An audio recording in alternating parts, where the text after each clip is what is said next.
Hello बच्चों, कैसे हैं आप सब। आज हम सेवन्थ क्लास का चैप्टर 6 अलजेब्रिक एक्सप्रेशन इसके बारे में पढ़ेंगे और इसकी एक्सरसाइज को सॉल्व करेंगे। ठीक है। हमारा चैप्टर बच्चों 6 है जिसका नाम है अलजेब्रिक एक्सप्रेशन। तो आइए सबसे पहले चैप्टर के बारे में समझते हैं कि ये चैप्टर क्या है। देखिए, ये चैप्टर आपके लिए नया है। अलजेब्रिक एक्सप्रेशन, अलजेब्रिक एक्सप्रेशन जो बच्चों है, ये आपका दो टर्म से मिलकर बना होता है। ठीक है। सबसे पहले हम अलजेब्रिक एक्सप्रेशन के बारे में पढ़ते हैं। अलजेब्रिक एक्सप्रेशन जो ये है, ये मिलके बना होता है बच्चों वेरिएबल्स एंड की जगह पे हम प्लस का साइन लगा देते हैं, प्लस कांस्टेंट। बच्चों ये variable and constant term terms से मिलकर बना होता है अलजेब्रिक एक्सप्रेशन। तो अलजेब्रिक एक्सप्रेशन में आपको वेरिएबल्स देखने को मिलेंगे और कांस्टेंट टर्म देखने को मिलेंगे। तो आइए समझते हैं कि इनमें वेरिएबल क्या होता है। ये दिया हुआ है वेरिएबल्स। अब ये जो वेरिएबल्स हैं बच्चों, ये क्या होते हैं। देखिए, कोई भी अल्फाबेट अल्फाबेट आप समझते होंगे। अल्फाबेट क्या होते हैं, जो ए टू जेड के जो भी लेटर्स होते हैं, इन्हीं को बच्चों हम अल्फाबेट बोलते हैं। ठीक है, सबको पता होगा।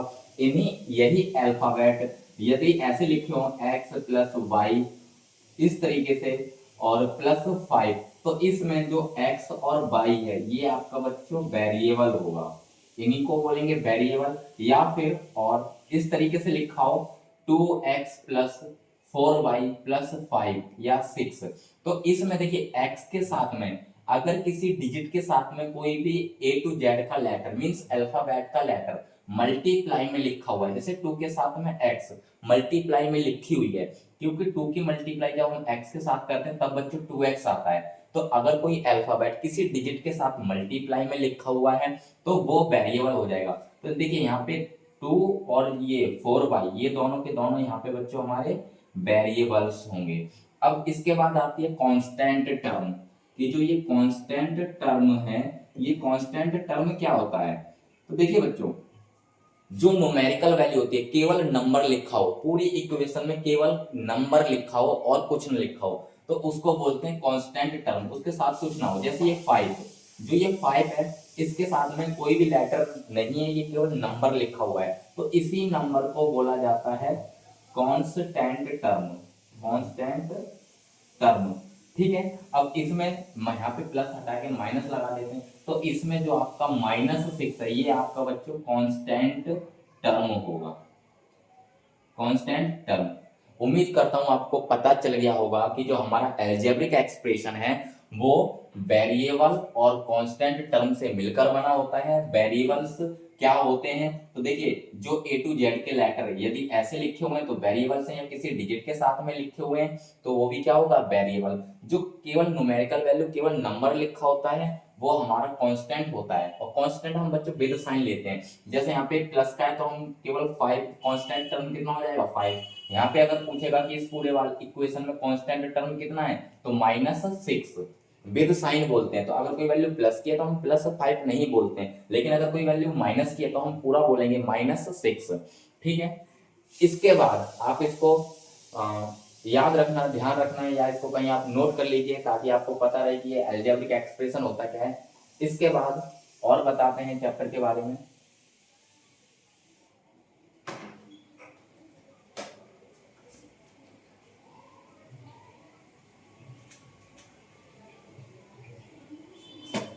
इसके बाद बच्चों, जो हमारा अलजेब्रिक एक्सप्रेशन है,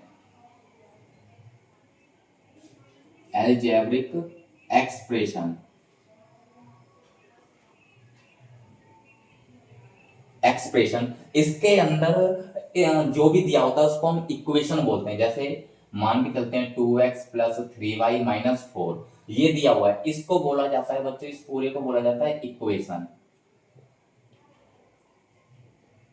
इसको बोलते हैं इक्वेशन। अब इस इक्वेशन के अंदर टर्म आए हुए हैं, जो जैसे 2x, ये 2x हो गया, 3x हो गया और ये माइनस का 4x है।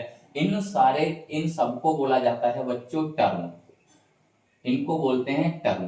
तो बच्चों टर्म के अकॉर्डिंग जो एल्जेब्रिक एक्सप्रेशन है वो मैनी टाइप्स का होता है, ठीक है, कई टाइप्स का होता है। तो आइए उनके बारे में हम पढ़ते हैं, ठीक है। यहाँ पे लिखते हैं कि types of algebraic expression.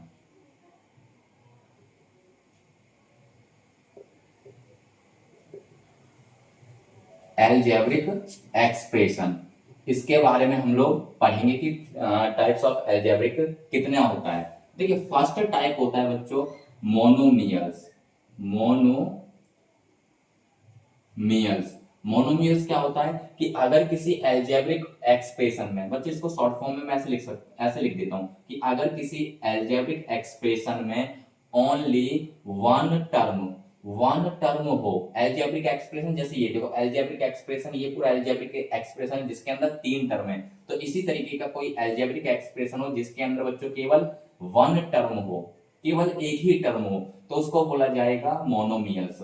Example example समझते हैं, जैसे आपको दे दिया है बच्चों 3x या 2y या फिर माइनस का x। तो इसमें देखिए यहाँ पे एक टर्म है और यहाँ पर भी बच्चों एक टर्म है। तो इनको बोला जाएगा, इस एल्जेब्रिक एक्सप्रेशन को बोला जाएगा मोनोमियल्स, ठीक है। तो याद रखना कि जिस एल्जेब्रिक एक्सप्रेशन में केवल एक टर्म आए उसको बोला जाएगा मोनोमियल्स। इसके बाद बच्चों सेकंड ये है बाइनोमियल्स, आप याद रखोगे बाइनोमियल्स। अगर एल्जेब्रिक एक्सप्रेशन में ओनली टू टर्म दिए हों, एल्जेब्रिक एक्सप्रेशन में केवल कितने टर्म दिए हों, 2 टर्म, तो उसको बोला जाएगा बाइनोमियल्स, उसको बोलेंगे हम बाइनोमियल्स। एग्जाम्पल बच्चों, एग्जाम्पल में जैसे 2x प्लस वाई कॉमा, तो कॉमा से पहले जो ये है ये एक एल्जेब्रिक एक्सप्रेशन है, इसके अंदर 2 टर्म दिए हुए 2x और y, तो ये इसको बोला जाएगा बाइनोमियल। ठीक इसी तरीके से x प्लस 4, तो इसके अंदर भी बच्चों 2 टर्म दिए हुए हैं x और 4, इसको भी बोला जाएगा बाइनोमियल। इसी तरीके से हम इसको लिख सकते हैं z माइनस 3, तो इसके अंदर भी 2 टर्म दिए हुए हैं z और माइनस 3। तो ऐसा एल्जेब्रिक एक्सप्रेशन जिसके अंदर 2 टर्म आते हैं उसको बोला जाएगा बाइनोमियल्स। इसी तरीके से बच्चों तीसरा है इसका ट्राइनोमियल्स। ट्राइनोमियल्स इसमें क्या होगा, ऐसा एल्जेब्रिक एक्सप्रेशन जिसमें ओनली 3 टर्म आते हैं, केवल 3 टर्म हो, उसको बोला जाएगा ट्राइनोमियल्स। एल्जेब्रिक एक्सप्रेशन जिसके अंदर केवल 3 टर्म आए, जैसे यहाँ देखिए बच्चों इसके अंदर कितने टर्म आ रहे हैं 1 2 3, तो 3 टर्म आ रहे हैं तो इसको बोला जाएगा ट्राइनोमियल्स, जो ये दिया हुआ है। तो इसी तरीके से और भी एग्जांपल है, जैसे बच्चों x माइनस वाई प्लस 5, इसके अंदर आप देखिए 1 2 3 4 टर्म, 3 टर्म आ रहे हैं, तो 3 टर्म है अगर किसी एल्जेब्रिक एक्सप्रेशन में आएंगे तो उसको क्या बोला जाएगा ट्राइनोमियल्स। इसी तरीके से x प्लस वाई माइनस 7, इसके अंदर देखिए x 1 2 3 कितने टर्म है 3, तो इसको भी क्या बोला जाएगा बच्चों ट्राइनोमियल्स। ठीक है, इसी तरीके से जिसमें 4 टर्म आते हैं उसको क्वाड्रेटिक बोलते हैं, ठीक है। और इसमें बस 3 टर्म तक ही, मतलब कि 3 टर्म ट्राइनोमियल्स तक ही दिया हुआ है। इसके बाद हम अपनी एक्सरसाइज स्टार्ट करते हैं। आपको ये पता चल गया होगा, आप इसको नोट कर लेना या आप याद रखना इस चीज को, क्योंकि इसके ऊपर क्वेश्चंस हैं बच्चों एक्सरसाइज के अंदर। तो आइए स्टार्ट करते हैं अपनी एक्सरसाइज।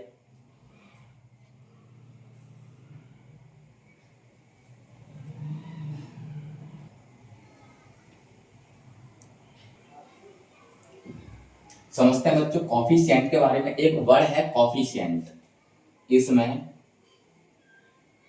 कॉफिशिएंट, आखिर ये कॉफिशिएंट क्या होता है इसके बारे में समझते हैं। देखिए बच्चों जैसे हमको कोई एल्जेब्रिक एक्सप्रेशन दिया हुआ है 4x प्लस 2y माइनस 5, अब इस एल्जेब्रिक एक्सप्रेशन में पूछेगा कि फाइंड द कॉफिशिएंट या right the coefficient of x, यानी कि आपसे कॉफिशिएंट पूछेगा, कॉफिशिएंट पूछेगा ऑफ x का। तो आपको देखिए x के साथ में जो डिजिट लिखी हुई है, ठीक है, उसको आपको बताना है कि ये x है इसके साथ में कौन सी डिजिट लिखी हुई है। और बच्चों वो डिजिट आपको विद साइन बतानी है। अगर प्लस की है तो कोई बात नहीं, अगर लेकिन माइनस किया तो बाकायदा माइनस का साइन लगा के बताना होगा। जैसे यहाँ पे x का जो कॉफिशिएंट होगा वो x के साथ में लिखी हुई डिजिट होगी, तो x का कॉफिशिएंट कितना हो जाएगा 4, ये इसका क्या हो जाएगा आंसर। इसी तरीके से बच्चों यहाँ पे 4x माइनस 5y प्लस 7 ये दिया हुआ, इसमें y का कॉफिशिएंट पूछे, कॉफिशिएंट ऑफ y, तो y के साथ में इस इक्वेशन में देखना आपको एल्जेब्रिक एक्सप्रेशन, इसमें कि y के साथ में क्या लिखा हुआ है वर्ब विद साइन बोलना है। तो y के साथ में लिखा हुआ है -5, तो -5 हो जाएगा कॉफिशिएंट किसका y का, तो y का कॉफिशिएंट कितना हो जाएगा -5। तो जब भी आपसे किसी भी डिजिट का या किसी भी वेरिएबल का आपसे कॉफिशिएंट पूछे, तो उसी जिसके कॉफिशिएंट के बारे में पूछा उसी के पास में ये देखना कि आखिर लिखा कितना है, उसको हटा के बाकी सारा उसका कॉफिशिएंट होगा। जैसे y का पूछा तो y को हटा दीजिए, y के बाद जो भी है -5 वो उसका क्या हो जाएगा कॉफिशिएंट। जैसे मैं आपको यहाँ पे देता हूँ, जैसे ये लिखा हुआ x y स्क्वायर z, तो इसमें z का कॉफिशिएंट बताओ कितना होगा, z का कॉफिशिएंट, तो आप क्या करिए z को हटा दीजिए, z को हटा के जो भी बचेगा एक्स वाई स्क्वायर, ये इसका क्या होगा कॉफिशिएंट। ठीक है, तो इस तरीके से कॉफिशिएंट हम किसी भी चीज जो भी अलजेब्रिक एक्सप्रेशन दिया होगा उसका हम बता सकते हैं।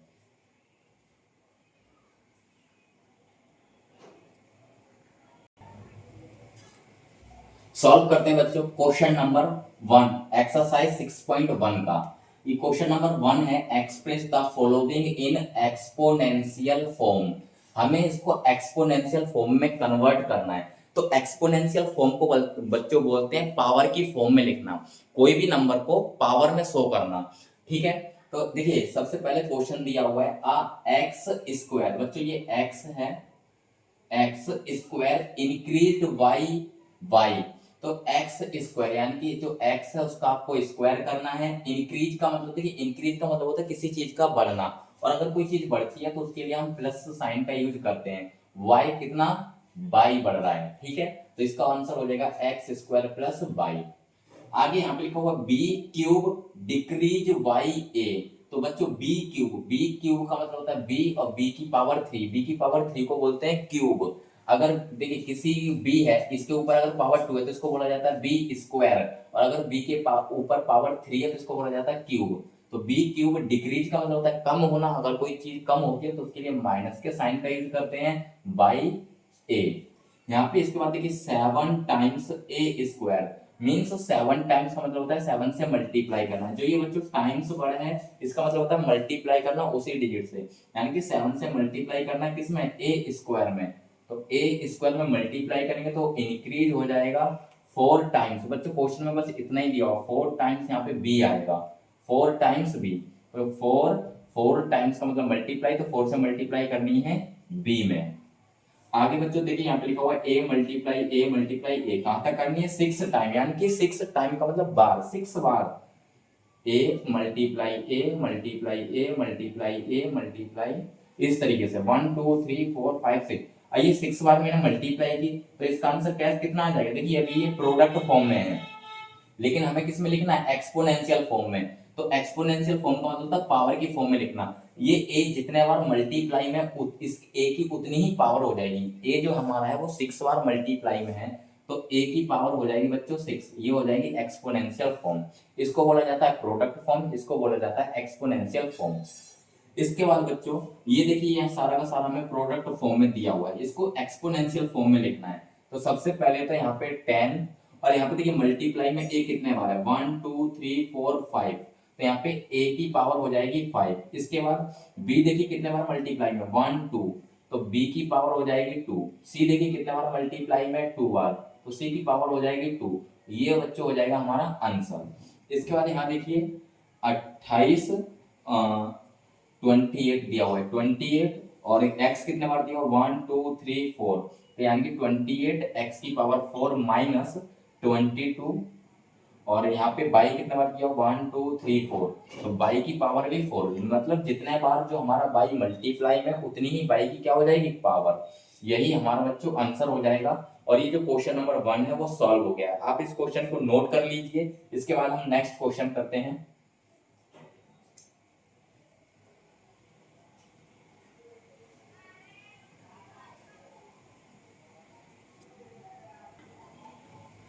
सॉल्व करते हैं बच्चों question number 2, express the following in product form. इसको हमें प्रोडक्ट फॉर्म में लिखना है। देखिए प्रोडक्ट फॉर्म का मतलब क्या होता है कि जो भी वैल्यू एक्सपोनेंशियल फॉर्म में दी हुई है, मतलब पावर की फॉर्म में, उसको हमें मल्टीप्लाई में लिखना है। मल्टीप्लाई में आइए देखते हैं कैसे लिखना है। तो सबसे पहले इसमें अगर क्वेश्चन में डिजिट दी गई है, ध्यान रखना, अगर क्वेश्चन में कोई न्यूमेरिकल वैल्यू जैसे डिजिट दी गई है, यहाँ पे 4 है, यहाँ पे 22 है, यहाँ पे 8 है, तो सबसे पहले तो इस डिजिट का फैक्टर किया जाएगा, और फैक्टर करने के लिए आपको एलसीएम करना पड़ेगा। तो ये 4 है, 4 का एलसीएम करेंगे तो 2 से 2 बार में, 2 से 1 बार में, तो जो 4 का फैक्टर है वो कितना आ जाएगा, 2 मल्टीप्लाई 2। इसके बाद आगे देखिए p की पावर कितनी है, 2, तो p की जितनी पावर है p को उतने ही बार मल्टीप्लाई में लिखना है, p मल्टीप्लाई p। आगे मल्टीप्लाई का साइन लगाएंगे, q की पावर जितनी है उतने ही बार q को मल्टीप्लाई में लिखना है। तो q की पावर यहाँ पे बच्चों 2 है, तो q को बच्चों 2 बार मल्टीप्लाई में लिखना है। ये इसको बोलते हैं प्रोडक्ट फॉर्म, यही आपका आंसर है। इसके बाद यहाँ देखिए 22 है, 22 का अगर आप फैक्टर करोगे तो बच्चों ये 2 और 11 आएगा। 22 को जैसे 2 से 2 बन जाए 2, 2 बन जाए 2, और ये 11 से कट जाएगा, 11 बन जाए 11। तो जो 22 का फैक्टर आएगा वो आएगा 2 मल्टीप्लाई 11। इसके आगे मल्टीप्लाई में a की पावर 4 है, तो a को बच्चों आपको 4 तक 4 बार मल्टीप्लाई करना है। b की पावर 6 है, तो b को 6 बार मल्टीप्लाई करना है। 1 2 3 4 5 6, ये देखिए बच्चों, ये हो जाएगा प्रोडक्ट फॉर्म। इसके बाद यहाँ पे देखिए 8 है, तो आपको छोटे तो ये फैक्टर तो आते होंगे, 8 का फैक्टर 2 मल्टीप्लाई 2 मल्टीप्लाई 2 हो जाएगा। यहाँ पे देखिए p की पावर 2 है, तो p को 2 बार मल्टीप्लाई करना है। q की पावर 2 है, तो q को भी 2 बार मल्टीप्लाई करना है। r की पावर 4 है, तो r को 4 तक मल्टीप्लाई 4 बार मल्टीप्लाई करना है। मतलब जिसकी जितनी पावर उसको उतने ही बार मल्टीप्लाई में लिख देने को ही बोला जाता है प्रोडक्ट फॉर्म। तो इस तरीके से जो क्वेश्चन नंबर 2 है वो हमारा सॉल्व हो गया है। आप इसको नोट कर लीजिए।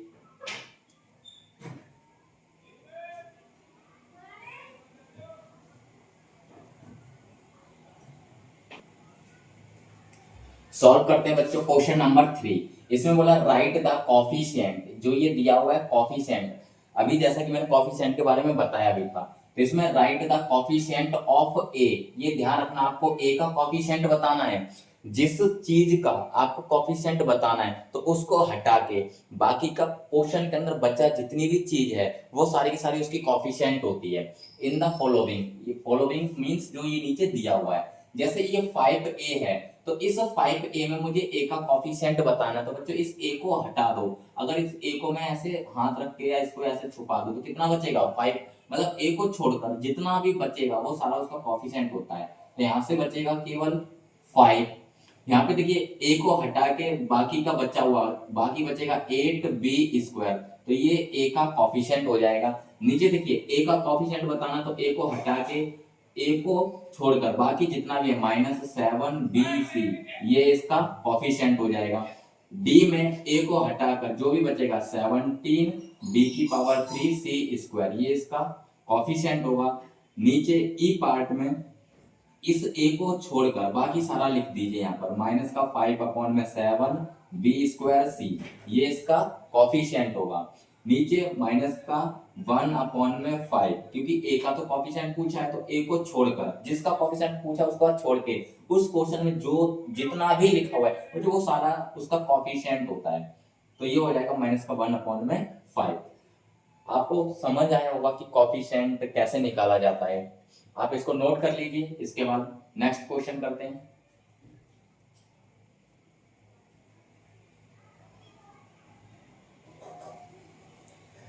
सॉल्व करते हैं बच्चों क्वेश्चन नंबर 4। इसमें लिखा है identify monomials, binomials and trinomials, यानी कि जो भी ये एक्सप्रेशन दिया गया है आपको, इसमें आपको बताना है कि इनमें से कौन सा एक्सप्रेशन मोनोमियल्स है, कौन सा एक्सप्रेशन बाइनोमियल्स है और इनमें से कौन सा एक्सप्रेशन जो है वो ट्राइनोमियल्स है।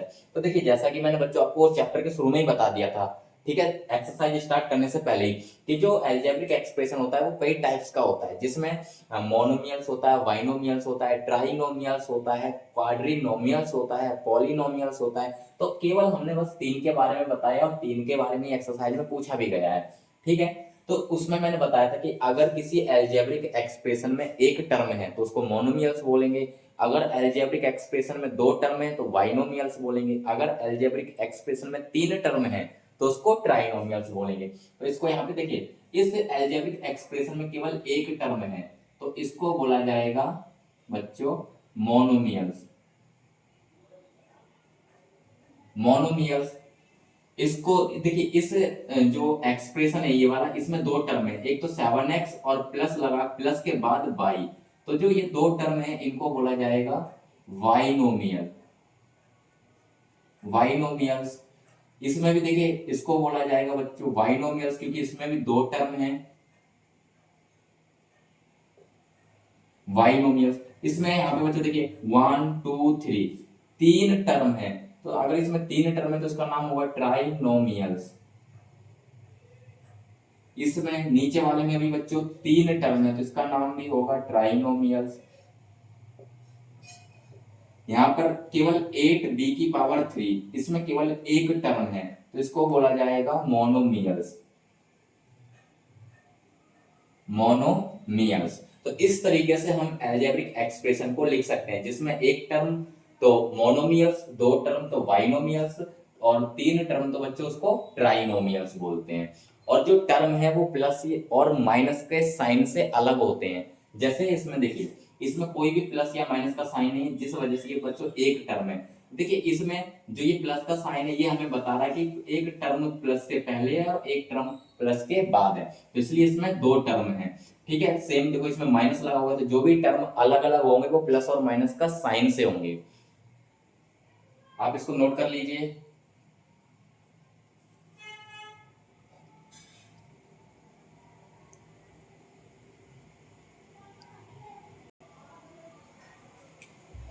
सॉल्व करते हैं बच्चों क्वेश्चन 5। इसमें बोला राइट द कांस्टेंट टर्म, हमको कांस्टेंट टर्म बताना है each of the following expression. देखिए ये एक्सप्रेशन हमको दिया गया है, इसके अंदर हमें कांस्टेंट टर्म बताना है। तो मैंने आपको बताया हुआ है कि कांस्टेंट टर्म क्या होता है, शुरू में ही बताया था कि वेरिएबल और कांस्टेंट क्या होते हैं। तो देखिए अगर एल्जेब्रिक एक्सप्रेशन में केवल वैल्यू लिखी हो, केवल डिजिट, ठीक है, न्यूमेरिकल वैल्यू केवल डिजिट लिखी हो और उसके साथ में कोई भी लेटर ना हो, अल्फाबेट का कोई लेटर ना हो, केवल डिजिट लिखी हो, उसको बोला जाता है कांस्टेंट। तो यहाँ पर देखिए, और वो भी हमको विद साइन लिखना होता है। तो यहाँ पे जो कांस्टेंट है वो बच्चों हो जाएगा हमारा -6, -6, क्योंकि जो 6 है ये हमारा कांस्टेंट टर्म है। यहाँ पे देखिए ऐसी वैल्यू जो केवल न्यूमेरिकल वैल्यू, जो केवल नंबर लिखा हो, ठीक है, जो केवल नंबर लिखा हो, वो कौन है यहाँ पे 9। तो बच्चों इसका आंसर हो जाएगा 9। यहाँ पे इस पूरे में कांस्टेंट टर्म क्या होगा, केवल न्यूमेरिकल वैल्यू को हम कांस्टेंट टर्म बोलते हैं, तो यहाँ पे हो जाएगा 17, ठीक है। बाकी का देखिए इसके साथ अल्फाबेट जुड़ा हुआ है, इसके साथ अल्फाबेट जुड़ा हुआ है, तो ये क्या हो जाएंगे वेरिएबल। इसके साथ कोई अल्फाबेट जुड़ा हुआ है नहीं, तो ये हो जाएगा कांस्टेंट। ऐसे ही इसके साथ कोई अल्फाबेट जुड़ा हुआ है नहीं, तो ये हो जाएगा कांस्टेंट। इसी तरीके से इसके साथ कोई अल्फाबेट नहीं जुड़ा हुआ है तो ये भी क्या हो जाएगा कांस्टेंट। इसके बाद क्वेश्चन नंबर 6, इसमें बोला कि right all the term of each of the following expression. जो भी बच्चों इसके अंदर टर्म दिए गए वो हमें सारे के सारे टर्म लिखने हैं, ठीक है। टर्म लिखने का मतलब ये है कि जो इसमें प्लस का या माइनस का साइन आ रहा है वो साइन, ये साइन हटाकर हमें केवल टर्म लिखने हैं। तो इसको ऐसे लिखा जाएगा 7x 8x² y, मतलब जो प्लस का साइन है, प्लस के साइन को हटा के वहां पे कॉमा लगा देना है। तो इस एक्सप्रेशन में एक तो 7x टर्म यूज हो रहा था, एक 8x² y। आगे इसको लिखते हैं, देखिए यहाँ पे हो जाएगा 9y², 4x², 6z²। ये हमें टर्म लिखने थे बच्चों, ये मैंने टर्म लिख दिए। ऐसे ही इसमें हमें जो ये अलजेब्रिक एक्सप्रेशन दिया गया है केवल इसके टर्म लिखने हैं, तो ये हो जाएगा 2a², लेकिन बच्चों देखिए जो 4ab² है ये माइनस का है, तो कॉमा लगा के माइनस का 4ab², c की पावर 3, इस तरीके से लिखना है। इससे आपको ध्यान रखना कि अगर एल्जेब्रिक एक्सप्रेशन में कोई टर्म माइनस का है तो उसको बाकायदा माइनस में ही लिखा जाएगा, -4ab²। इस तरीके से बच्चों हमारा क्वेश्चन 5 और क्वेश्चन 6 सॉल्व हो गया है, आप इसको नोट कर लीजिए। इसके बाद करते हैं इसके नेक्स्ट क्वेश्चन।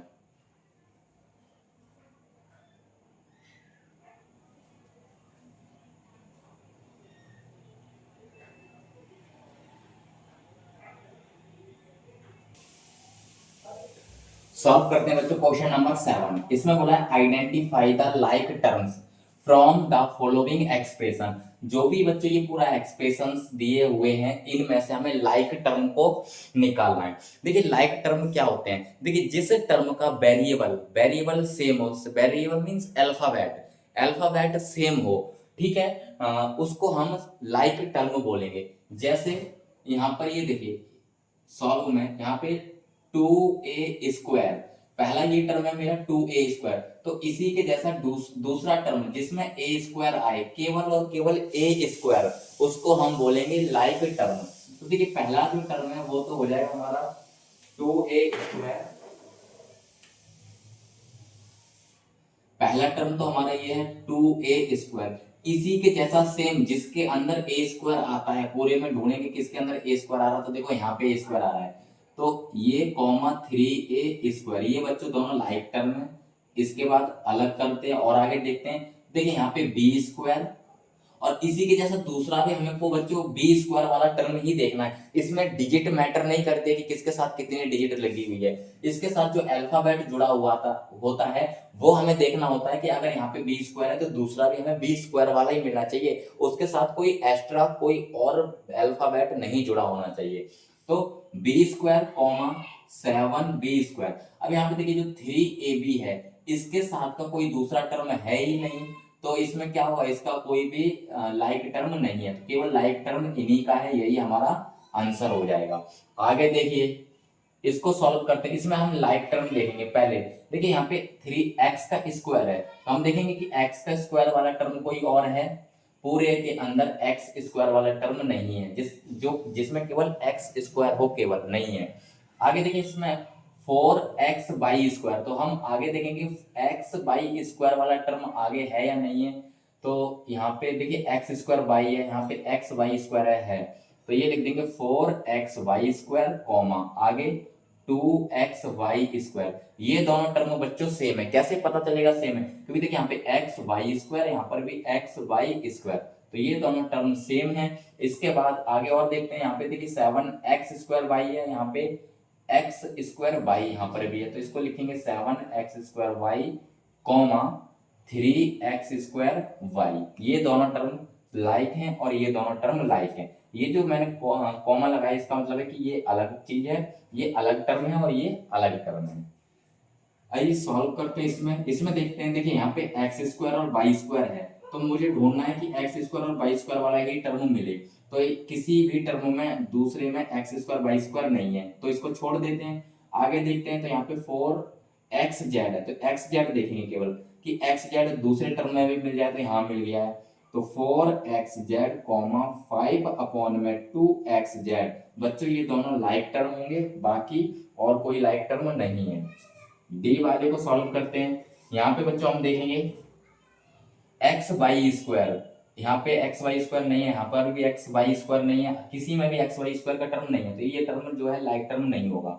यहाँ पे xy, यहाँ पर भी xy है, तो बच्चों देखिए 2xy, 3xy, ये दोनों लाइक टर्म है। इसके बाद 7y², तो y² वाला कोई टर्म नहीं है। यहाँ पे देखिए xzy, पूरे इक्वेशन में कोई भी xzy वाला टर्म नहीं है, तो केवल ये दो ही टर्म है जो कि लाइक टर्म है, इसमें ये दो टर्म लाइक हैं। इस तरीके से लाइक टर्म को हम फाइंड कर सकते हैं, आप इसको नोट कर लीजिए। इसके बाद इसका नेक्स्ट क्वेश्चन करते हैं।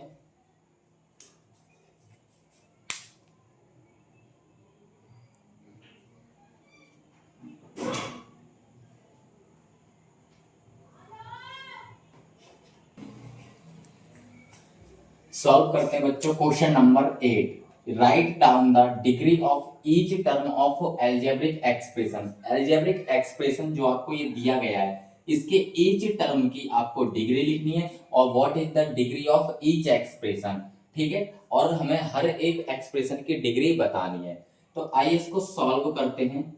यहाँ पर देखिए पहला टर्म जो है इसमें हमें ईच टर्म मतलब हर एक टर्म की डिग्री बतानी कि कितनी डिग्री होगी। और जो यहाँ पे लिखा हुआ है ना what is the degree of each expression, तो इसमें एक वर्ड अगर ये लिख दे कि what is the highest degree, highest degree of each expression, तो मतलब जो ईच एक्सप्रेशन है हाईएस्ट डिग्री कितनी होगी। यहाँ पे शायद वो हाईएस्ट लिखना भूल गया है, यानी कि सबसे बड़ी, जैसे इस एक्सप्रेशन में सबकी डिग्री और इस पूरे एक्सप्रेशन में सबसे बड़ी डिग्री क्या होगी, ये पूछना चाह रहा था, लेकिन यहाँ पे शायद हाईएस्ट लिखना वो भूल गया है।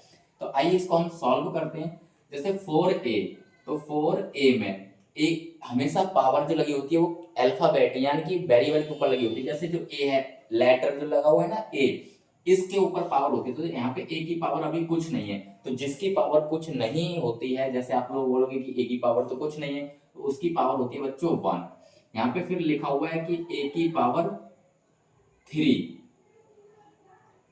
a की पावर 3, तो a की पावर 3 में इसकी पावर कितनी है आपको सबको दिख रही होगी कि 3 है। इसी तरीके से 7b की पावर 4, इसमें जो पावर है वो कितनी है 4 है। और इसी तरीके से जो हाईएस्ट पावर बच्चों होगी वो कितनी हो जाएगी 4।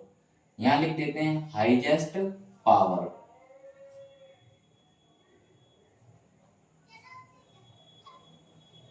Highest power is equals to 4। इसको यहाँ पे लिख देते हैं, आप इसको पूरा फुल फॉर्म लिख लेना हाईएस्ट पावर। इसके बाद बच्चों क्वेश्चन जो बी है इसके अंदर देखिए पहला टर्म 4 है, तो हमेशा मैंने जैसा कि बताया पावर जो अल्फाबेट का जो लेटर होता है उसके ऊपर होती है। तो इसमें तो ये कांस्टेंट टर्म है, तो कांस्टेंट टर्म के ऊपर तो कोई पावर नहीं होती, यानी कि इसकी पावर कितनी हो जाएगी 0।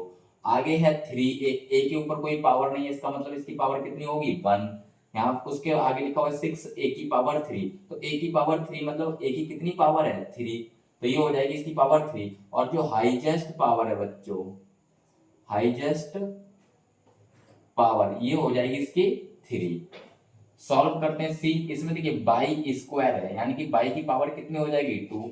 4 की पावर कितनी हो जाएगी 0, कांस्टेंट टर्म पर कोई पावर नहीं होती इसलिए उसकी पावर क्या होगी 0। जो 4 है वो बच्चों कांस्टेंट टर्म है, तो इसकी जो हाईएस्ट पावर है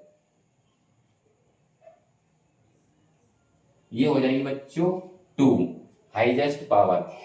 इसके बाद सॉल्व करते हैं सी पार्ट। देखिए इसमें ए स्क्वायर इसकी पावर 2 हो जाएगी, इसमें बच्चों ए बी, अब इसको जरा ध्यान से देखना। इसमें बच्चों ए की पावर 1 और बी की पावर 1, दोनों की पावर को हम जब प्लस करेंगे तो ये हो जाएगा 2। देखिए ए में कोई पावर नहीं है मतलब ए की पावर 1 है, बी की कोई पावर नहीं है इसका मतलब बी की पावर भी 1 है, तो दोनों की पावर को जब हम ऐड करेंगे तो कितना हो जाएगा 2।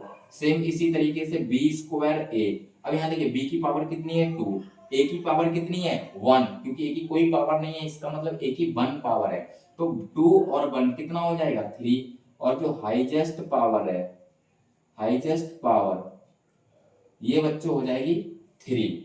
इसके बाद करते हैं नेक्स्ट क्वेश्चन। इसमें 7y स्क्वायर, तो बाई यहाँ पे देखिए बाई की पावर 2 है तो इसकी पावर 2 हो जाएगी। आगे 3y स्क्वायर इसकी पावर 2 हो जाएगी। आगे लिखा हुआ है 2y, तो बाई की पावर कोई कुछ नहीं है मतलब इसके ऊपर कोई पावर शो नहीं है, तो इसका मतलब इसकी पावर 1 है। आगे लिखा हुआ है 7, तो 7 की पावर बच्चों कितनी होगी 0, क्योंकि 7 आपका कांस्टेंट टर्म है। तो इस पूरे में देखिए जो आपकी हाईएस्ट पावर है, हाईएस्ट पावर ये आपकी 2 हो जाएगी। सॉल्व करते हैं इसका एफ पार्ट। इसमें देखिए 4x स्क्वायर बाई स्क्वायर, ध्यान से देखना यहाँ पे x की पावर 2 और y की पावर 2, तो 2 और 2 हो जाएगा 4, यानी कि इसकी पावर हो जाएगी 4। आगे जो बच्चे ये लिखा हुआ है, लिखा हुआ है 7xy, तो यहाँ पे लिखा हुआ है 7x की पावर 3 y की पावर 3, यानी कि x की पावर 3 और y की पावर 3 दोनों को पावर को प्लस कर देंगे तो पावर हो जाएगा बच्चों 6। आगे 9 लिखा हुआ है बच्चों, ये 9x, तो ये हो जाएगा 9x स्क्वायर बाई की पावर 4, तो यहाँ देखिए x की पावर 2 और y की पावर 4, तो 2 और 4 कितना हो जाएगा 6, यानी कि इस वाले टर्म की जो पावर है वो हो जाएगी 6।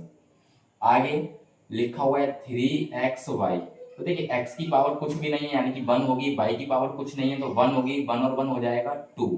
इसके बाद लिखा हुआ है 6, तो 6 कांस्टेंट टर्म है तो कांस्टेंट टर्म की पावर बच्चों होती है 0। और इस पूरे में हाईएस्ट पावर की बात करें, हाईएस्ट पावर वो हो जाएगी आपकी 6।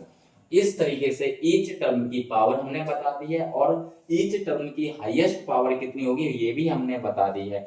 इस तरीके से बच्चों जो ये एक्सरसाइज 6.1 है इसके सारे क्वेश्चन सॉल्व हो गए इस वीडियो में। अगर आपको वीडियो अच्छी लगी है, क्वेश्चन समझ आए हैं तो वीडियो को लाइक करना, ज्यादा से ज्यादा लोगों के पास इसको शेयर करना, सब्सक्राइब करना। मिलते हैं नेक्स्ट वीडियो में।